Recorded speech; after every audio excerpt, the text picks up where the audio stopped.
Okay, so today we're going to talk a little bit about the power stroke that occurs within smooth muscles. We have two different types of power stroke that can occur. One of them is phasic, and the other one is called tonic. And so, as you see here, we have two different cycles. I'm gonna separate it a little bit like this. That way, you don't get too confused. But let's start with the phasic, since this happens pretty often. So, unlike normal power stroke, we have here our myosin, the myosin head.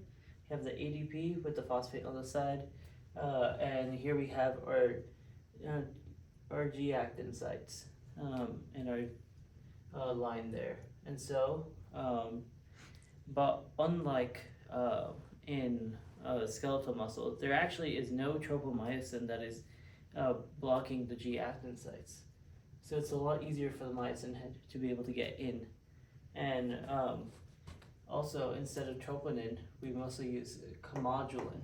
And so this comodulin, what it does is when calcium comes in and binds to the comodulin, it activates MLCK, which is a type of kinase that hydrolyzes an ATP, and it attaches it to the side of the original ADP in the myosin head.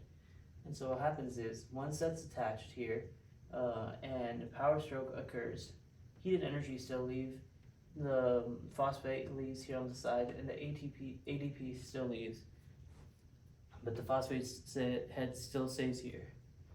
So even when it stays there, even when ATP comes in, it still stays. Even when heat energy comes in and the nebulin leaves, Okay, what makes the heat that energy?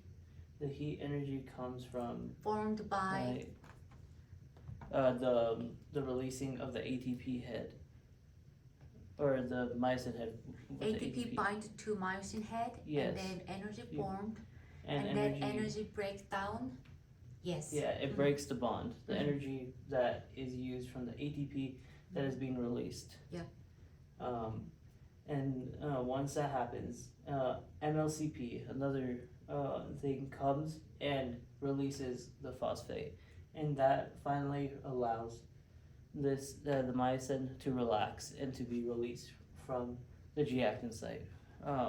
But since we're trying to use smooth muscle like our heart 24/7, unfortunately, we don't. This doesn't happen as much as we hope. So instead, we tend to skip this phase altogether, and hydrolysis occurs here.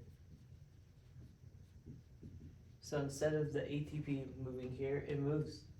The myosin head moves into this state, and this continues, going and going again, skipping this until we don't need it as much.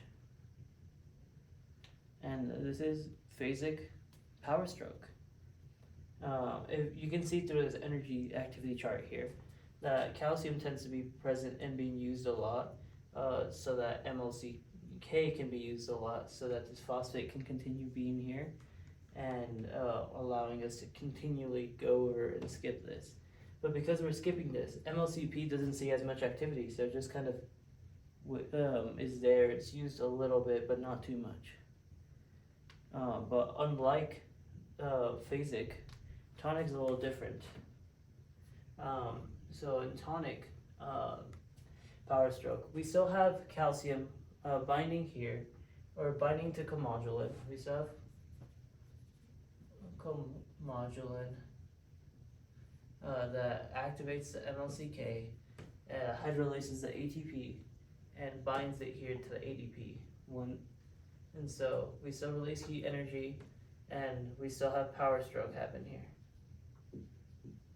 The only difference is that the MLCP activates right here, and the phosphate is released here pretty quickly too.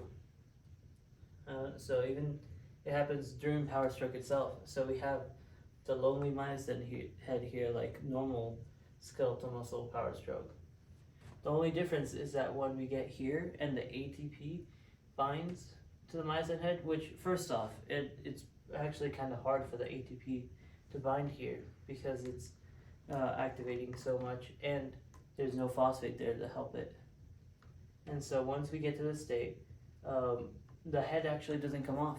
It stays here, and it goes into what's called a latch state, where even though we have our G-actin site, we have the ETP here in the on the myosin head, it stays until it reaches this zone and it hydrolyzes. So this takes a longer time than your normal power stroke. And as you can see to the energy activity here, calcium is still pretty active here, MLCK is still pretty active, but they kind of stay here. They don't have a dip because it continues going like this, unlike here where the phosphate can stay here. It doesn't need to rest for a bit. This one continues going. Same for MLCP. It's used a lot more often than here, and that's why you see it higher here. Please tell me about rho kinase. Yes.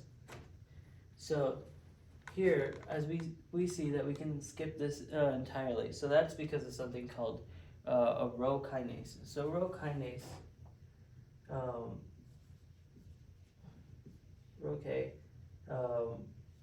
it keeps MLCP from happening. It allows the phosphate to continue staying attached and us to skip this altogether. And it looks kind of like a little Pac-Man. And its job is just to help us continue going. So when rho kinase goes down, we're able to reach this resting state. So let's say we have more calcium added. Since we have more calcium being added, that allows us to have even more MLCK. That allows us to go here and be able to skip rho K and MLCP to be activated even more. Okay, thank you.